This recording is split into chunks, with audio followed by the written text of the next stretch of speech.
Hello friends, আসসালামু আলাইকুম। সবাই কেমন আছেন? আশা করি সবাই ভালো আছেন। আপনাদের দোয়া ও ভালোবাসায় আমিও ভালো আছি। আমি হাসিবুল ইসলাম, ছোট করে এইচবি, নতুন ভিডিও নিয়ে চলে আসলাম। আজকের ভিডিও হবে আগারগাঁও। আগারগাঁও যে পরিমাণ অত্যাচার আর যে পরিমাণ অনাচার চলতেছে, এর পরিমাণ তো কোনো জায়গায় চলে কিনা জানি না। এখন যে পরিমাণ হলো মারামারি, গুন্ডামি, মস্তানি সব চলতেছে, যে রাস্তায় বের হতে ভয় করে। এখন আমরা তো জানি না যে রাস্তায় গুন্ডামি মস্তানি চলতেছে, আন্দোলন চলতেছে, না জেনেই বের হয়ে পড়লাম।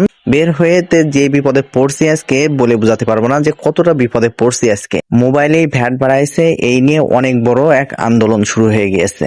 2024 সালে যে আন্দোলন শুরু হয়েছিল সেই আন্দোলন এখনো পর্যন্ত শেষ করতে পারলাম না। এই আন্দোলন চলেই যাচ্ছে, কতদিন চলবে কে জানে। ও মা, এর মধ্যে দেখতেছি তো আমাদের বেস্ট ফ্রেন্ড তানিয়া চলে আইছে আন্দোলন করতে, না আমার সাথে মিট করতে, দেখা করতে আসছে। ফ্রেন্ডস, ইতিমধ্যে তানিয়া পৌঁছায় গেছে। তানিয়া এই জায়গায় সভাপতি হিসেবে পৌঁছায় গেছে।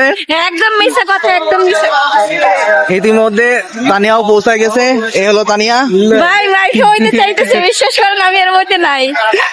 তানিয়াও পৌঁছায় গেছে। তো এখানে বাচ্চারাও কুস্তাকুস্তি খেলতেছে। বর্তমান পরিস্থিতি আমরা এই ভিতরে ঢুকতেছি, আরো বেশি হবে না তো? এদিকে না যাবো, ওইদিকে যাওয়া ভালো ছিল মনে হয়। হ্যাঁ, সেটাই মনে হচ্ছে। এই আন্দোলন কবে শেষ হবে কে জানে। এই মোবাইল ফোনের যে আন্দোলনটা শুরু হয়েছে, এই আন্দোলনের জন্য রাস্তাঘাটে যাওয়া যাচ্ছে না। আমি বর্তমান সরকারের কাছে নিবেদন করব আমার তরফ থেকে যে এই সমাধানটা দ্রুততর করে দেই। যাই হোক, এই সমাধান তো হবে কি হবে না জানি না। এখন আমাদের তো নাস্তার টাইম হয়ে গেছে, আর যেহেতু আমরা আন্দোলন করতে যাইনি, আমরা এখানে নাস্তা করতে আসছিলাম, সন্ধ্যের উপলক্ষে নাস্তা করব সেই উপলক্ষে আসছিলাম। আর আমি গেছিলাম অফিসের কাজ শেষ করে সন্ধ্যার দিকে এখানে চলে আসব। কিন্তু আন্দোলনের কারণে রাস্তা বন্ধ থাকায় আমি আর বেরোতে পারি নাই, এই জায়গাটায় আটকেছিলাম। এখন এখানেই আমি আমার বান্ধবীকে চলে আসতে বলছিলাম, তানিয়াকে। তানিয়া এখানেই চলে আসছে। যাই হোক, এখন আমরা নাস্তা করব রুটি চা, পুরা রুটি আর মটকা চা। পুরা রুটি মটকা চা পছন্দ করে না এমন কেউ আছে নাই? এমন কেউই নাই। পুরা রুটি মটকা চা সবাই পছন্দ করে কম বেশি, আর চা লাভাররা তো কথাই নেই। যাই হোক, এসব বাদ দিয়ে, দেখা দেখি বাদ দিয়ে, এখন রুটি চা খাওয়া শুরু করে দিলাম। আমি তো হাঁপাইতের মতন খাওয়া শুরু করেছি, কারণ পুরা রুটি আর চা আমার অনেক পছন্দ, এই জন্য আমি হাঁপাইতের মতন খাচ্ছি। আপনারা যদি পছন্দ করে থাকেন তাহলে আপনারাও খাবেন। এখানে আগারগাঁও আসলেই পুরা রুটি আর চা বিখ্যাত। তো চা চলে আসছে, রুটিও চলে আসছে, তানিয়াও চলে আসছে ফ্ল্যাশ নিয়ে। আনিকা পোস্টকে ভাঙবে। আর আনিকা তো পলাইছে, আবার আসবে, কখন আসবে জানি না। তো ফ্রেন্ডস, তানিয়ার পেজ নষ্ট হয়ে গেছে, তো মন খারাপ, এখন খুবই মন খারাপ।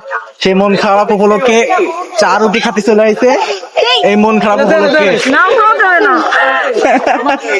তো পেজ নষ্ট হয়ে গেছে, যেহেতু পেজ ঠিক করতে হবে। এই যে বলেন যে আমি কিন্তু সবাইরে দিয়ে দিব, মানে সবাইকে হ্যাঁ, আমি ওর পেজটা হলো ভিডিওগুলো আমার আইডিতে শেয়ার করে দেবো, সবাই শেয়ার করবেন, মানে লাইক কমেন্ট শেয়ার করবেন। তো আর দেরি করতেছেন কি জন্য? জলদি জলদি আগারগাঁও চলে আসুন পুরা রুটি আর চা খাইতে। আমি তো খাবো, আপনারাও খাবেন, একসাথে দেখা হয়ে যাবে। বিলটা না হয় আপনারাই দিয়ে দেবেন। ওই যে সবাই ভিডিও করে যে প্রেম হলে হলো, না হলে বিলটা আপনি দিয়ে দেবেন, ওরকম বন্ধুত্ব হলে হলো, না হলে বিলটা আপনি দিয়ে দেবেন। তো যাই হোক, অনেক কথা বললাম, অনেক দুষ্টুমিও হয়ে গেল। এখন বাসায় যাওয়ার সময় হয়ে গেছে, তো বাসায় চলে যাব। তো আপনারা সবাই ভালো থাকবেন। আল্লাহ হাফেজ, bye bye, tata, good night.